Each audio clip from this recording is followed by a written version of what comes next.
Hey guys, how's it hanging, everybody? This is StormPow, and today we're going to be talking about, are we getting a new Dragon Ball game at E3 2021 this year? I've done quite a bit of research on this, and I'm glad to compile my data here and show you guys my conclusion, and more importantly, why. But obviously, this is not confirmed.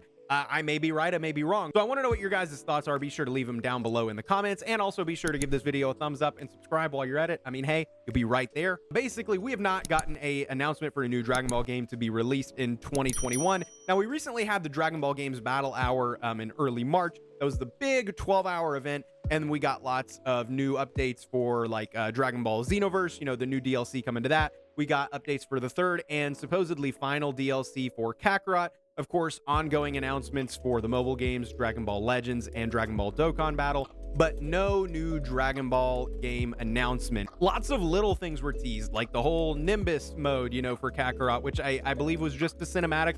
And there was also that whole thing that played at the beginning of it as well. That was like a really cool CGI thing. And I had speculated that that might have been a new game or maybe even like an animated movie, but so far, we've not really gotten anything out of that. And with it already being middle of April and us not having any announcements, lots of people are wondering, is E3 2021 going to be that? Because E3 is a huge gaming conference that takes place normally every year. Last year was a little screwy due to COVID, but, you know, normally this takes place every single year. And this year it's happening virtually. It's going to be all online. So if we take a look here in E3 2021, you know, this is kind of just some of the information that we have so far. This event is going to take place June 12th through June 15th. Now, we're going to take a look at some of the more recent Dragon Ball game announcements and how they were done historically. So I want to show you guys this right here. So, for example, again, the 2020 E3 didn't really happen due to COVID and everything. So we'll throw all of 2020 in the dumpster. I don't think anybody's going to have a problem with that. But looking back at 2019, however, Microsoft unveiled the first look at Dragon Ball Z Kakarot, which would, you know, then come out in early 2020. Now, it is to be noted that, you know, this happened at E3 2019 in June as well, but this was not the first that we had ever heard of Dragon Ball Kakarot at this point. Dragon Ball Z Kakarot had been teased originally as Dragon Ball Z Project Z. Like, we knew it was going to be like an action RPG game. We knew it was going to be called Project Z, but that was about it. We didn't really get anything solid or sustainable until E3 2019. When they announced it, they showed some more stuff. They said, hey, this is Dragon Ball Z Kakarot. And that was when we started knowing it as that. Now, looking at previous years, Jump Force was even announced during 2018. This was done at Microsoft's E3 showcase in 2018. So Jump Force, which of course was a game that had Dragon Ball characters, this was also announced at E3 during the Microsoft showcase. And again, I'm not talking about like they just happened to show some gameplay at E3. Like, this is when the game was announced. Go backwards just a little bit more to the 2017 E3. Dragon Ball FighterZ is announced during the Microsoft E3 showcase. So again, historically speaking, they tend to like to announce new Dragon Ball games during E3 at the Microsoft conference. We can go back to Dragon Ball Xenoverse 1, which was announced at E3. And so, again, yeah, they have a pretty long history. We could go back and research every, you know, game announcement and how it took place, but they tend to have a pretty solid history of doing this at E3. So if we take a look at E3 2021 and see what all is going on, this is a pretty recent article. It was only about 3 days ago, and it's just kind of like what we know so far about E3 2021. And again, we've got Xbox and Nintendo are going to be there. So it's good. It's good that Xbox is going to be there. That would lead us to believe that we have a good chance of a Microsoft showcase entirely. And you know, historically, again, speaking, these have taken place at Microsoft showcases. So we're getting one of those. Of course, Xbox, Nintendo, Capcom, Konami, Ubisoft, Take-Two, Warner Brothers, Koch Media. They're all confirmed to be making an appearance, and there's some others as well. But Sony has not committed to being there, as well as EA, Activision Blizzard, Sega, Bandai Namco, and Square Enix. So this does not mean that these publishers and these developers are not going to be there. It just means that they have not signed up. They've not committed to being there at E3 yet.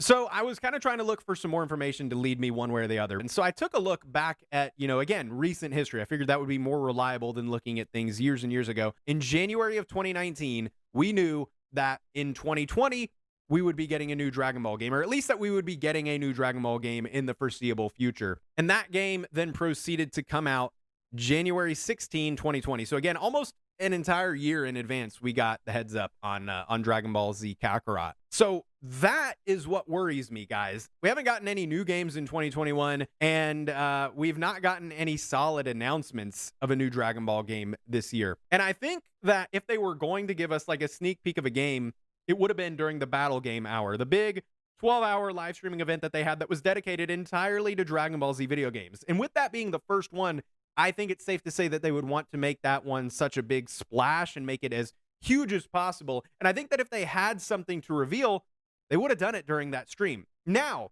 we did get glimpses of some sort of Dragon Ball Z Kakarot flight thing. I don't think that that's a new game. It looked like something that they made entirely for cinematic, but it might be like a new VR game. It might be like a new VR mode. We also got this cinematic that they played a couple times throughout it, which was like completely random. And I kept thinking that that looked like an intro to a new game. It reminded me of like the intros to Budokai Tenkaichi's like 1 through 3. Maybe even looked like a new animated movie almost. But they didn't really make that big of a deal out of it. They just kind of showed it. So like it almost feels like maybe they were just doing that just for the fun of it. But I mean, it does also seem strange to put that much effort into all of this, and that's it, you know, literally just for some 12-hour live stream that would be done once it was over and never really referenced again. Though again, looking historically, there has been a Dragon Ball game of some kind pretty much every single year. You know, if we're taking a look at everything right here, at least in recent years, obviously, you know, like in 2014, we got Battle of Z, Xenoverse in 2015, Xenoverse 2 in 2016. Right now, it doesn't list anything in 2017, but I believe there was a Dragon Ball Heroes game. It was a Japan-only game that was released. So let's see. Yes, Dragon Ball Heroes Ultimate Mission X. And of course, we also got like some different releases of Dragon Ball Fusions and I think Xenoverse 2 that year. So even 2017 was not completely dry. And then, of course, Super Dragon Ball Heroes World Mission 2019 and Kakarot in 2020. So, I mean, there's not really been an off year in a while, but it's sure as crap looking like 2021 is going to be that off year. So here is my prediction thus far. Ultimately, I feel like we're not getting a new Dragon Ball game in 2021. And I think that that is mostly attributed to COVID last year. I'm sure that that slowed down potential development. You know, normally stuff like that would have been taking place last year to get the game ready for this year. And I think that obviously the pandemic slowed that down heavily. I think that that is a very safe assumption that a lot of developing companies were pushed back due to that. And do I think that we're going to get an announcement at 2021, maybe for a game that's going to come out in 2022? Honestly, not really, no. Looking at the timeline of recent history, I really feel like what would have happened is we would have gotten a solid glimpse of something here at the Battle Game Hour at the very least, and then they would have given us like an actual information about the project in E3. Like I said, the Battle Game Hour that took place would have just been the perfect time to drop like a legitimate teaser for a new game. This would have kept everybody on the edge of their seats, and it would have built hype towards existing Dragon Ball games. It would have kind of relived all that, and it would have kept people so anticipating for more news, just like how it did when they announced Project Z. So overall, this behavior just doesn't really seem like a new game is coming out this year.